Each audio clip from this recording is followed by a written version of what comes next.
खुलुमबाय नोंथांमोनखौ बयखौ बरायबाय दिनै 26 एप्रिल 2023 बारायजो बुधबार फैदो दिननि खौरांफोरखौ बेखेवनोसै।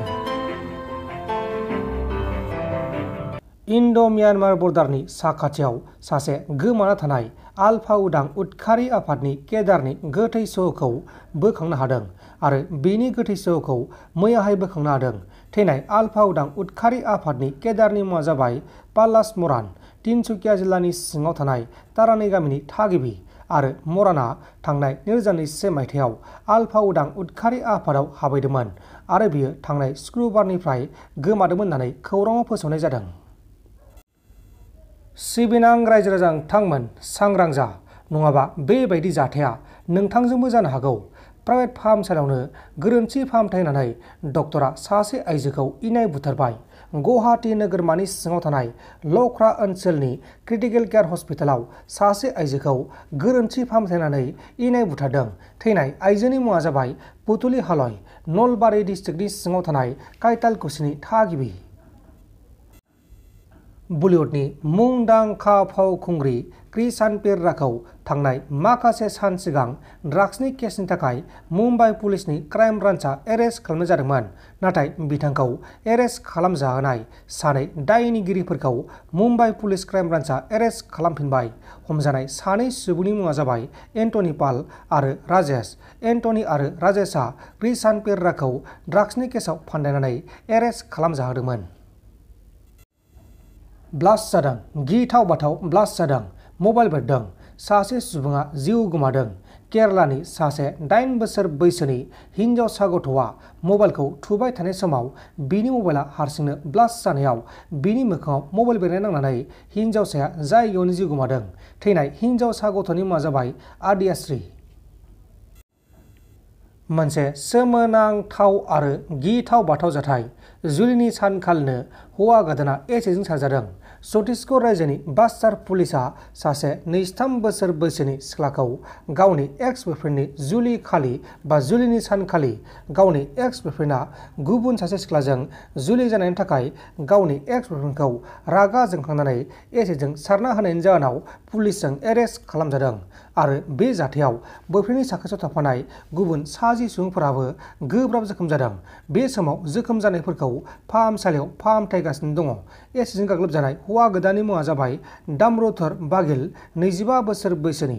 बे समाव दायनिगिरि सिख्लाखौ पुलिसआ एरेस्ट खालामनानै जोबथेसालिसिम दैथायहरनाय जाबाय। लोगोसे बे जाथायखौ लानानै रायजो नाङैनो गोबां सावरायगासिनो दङ। साइकेल बाबा क'क्राझार डिस्ट्रिक्टनि दिदोम दैमारि मुंनि सासे सेंग्रा जालाया गावनि साइकेलजों क'क्राझारनिफ्राय नागालेण्ड फारसे साइकेल सालायनानै दावबायलांगासिनो दङ। बिथाङा गिबियावनो क'क्राझारनिफ्राय बिजनी, बिजनीनिफ्राय गुवाहाटी आरो गुवाहाटीनिफ्राय रौता, रौतानिफ्राय तेजपुर आरो तेजपुरनिफ्राय कार्बि आंलं जानानै नागालेण्ड फारसे थांगोन होननानै जोंनिसिम फोरमायदों। नागालेण्ड क'क्राझारनिफ्राय सलिना फैबाय दा? क'क्राझारनिफ्राय बिजनी, बिजनीनिफ्राय गुवाहाटी, ओमफ्राय दा गुवाहाटीनिफ्राय नागालेण्ड। नागालेण्ड लास्ट थांगोन नागालेण्ड? नागालेण्ड लास्ट थांगोन। ओमफ्राय माने गाबोन बेलेगाव थागोन जाहैबाय? औ। मा जायगायाव थागोन? गाबोन आं रौतायाव थांगौमोन। रौता? औ। उल्था जाबाय माथो होनबालाय? औ। माने ओरै तेजपुर जाना थांसिगोन नोङो। मोजां लामाया एखेयानो। माने नों दा बेनिफ्राय तेजपुर जानानै रौता थांफिनगोन? औ। ओमफ्राय आरो रौतानिफ्राय आरो नागालेण्ड थांफिनगोन? औ। बिदिसो जाहैबाय आरो ना? कार्बि आंलं माने कार्बि आंलं थाबावगोन ओमफ्राय नागालेण्ड? औ। ओमफ्राय एसे नोंबो माबा सोंनोबा? जेनेबा बाबुआ जेनेबा मा थांखि लानानै फैखो, जेनेबा दिनैथ' गुवाहाटीयावनो थासिगोन, बेनि उनाव गुवाहाटीनिफ्राय तेजपुर जाना थांसिगोन नामा? औ, तेजपुर जानानै थांसिगोन। नै बाबुआ मा थांखि लानानै क'क्राझारनिफ्राय दिनैसो ओंखारदों ना? मैया ओंखारबोदों क'क्राझार। मैया ना? मैया ओंखारबोदों। नै 20 थारिखआव ओंखारदों मैया। 20 थारिख नै इयाव लिरनाय दंखायो 20 थारिखआव ओंखारदों। ओमफ्राय गाबोनथ' मोनहैनाय नङा खोमा ना? मोनहैया। सबनियासो मोनहैगोन, मोनहैबाबो। सबनिया मोनहैया, सबनिया कार्बि आंलं थागोन ना? औ, कार्बि आंलं थागोन। माने स्टे जाय थांसिगोन आरो बियो। दिनै बिजनीनिफ्राय गुवाहाटी मारिबाय, बेनि गेदेर बाथ्रा ना? अ, बिजनीयाव स्टे खालामदोंमोन।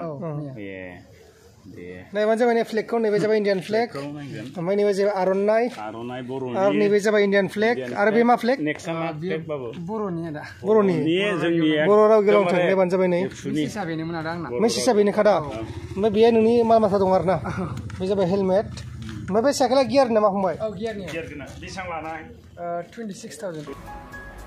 नोंथांमोन दासिमनि माखासे खौरांफोरा बेखिनिल'मोन बेखिनिसिम नायनायनि थाखाय नोंथांमोननिसिम रोजा रोजा साबायखर गोजोन्थों एसेनोसै जै बर' हारिनि